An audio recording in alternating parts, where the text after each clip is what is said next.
রাফসান দা ছোট ভাই বাংলাদেশের তুমুল জনপ্রিয় ফুটবলার। তার বাবা নাকি ৩ কোটি টাকা লোন নিয়েছে, কিন্তু তা পরিশোধ করতে পারছে না, এমনটাই অভিযোগ উঠেছে। সম্প্রতি সে তার মা বাবাকে একটি দামে গাড়ি কিনে দিয়েছেন। এই আলোচনার পর থেকেই এই অভিযোগটা উঠে এসেছে।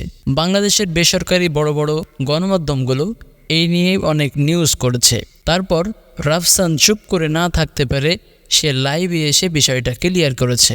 তার বাবার একটি বড় কোম্পানি ছিল, যেখানে তার বাবা কোম্পানির বিজনেসের জন্য একটি জমির আমানত দিয়ে ৩ কোটি টাকার নাকি ঋণ গ্রহণ করেছে। তারপর করোনা ভাইরাস চলে আসে।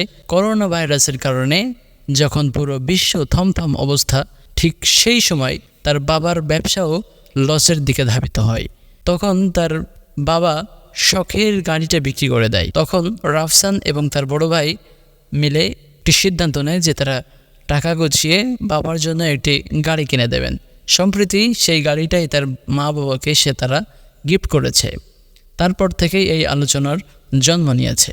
কিন্তু রাফসান বলছে যে না, কোর্ট থেকে এখনও কত টাকা পাবে সেই ব্যাংক আলারা এখনও সেটা জানানো হয়নি, এখনও সেটা বিচারের আওতায় রয়েছে। কিন্তু যারা ঋণদাতা আছে তারা চাচ্ছে সেই জমিটা নিয়ে নিতে টাকার বিনিময়ে।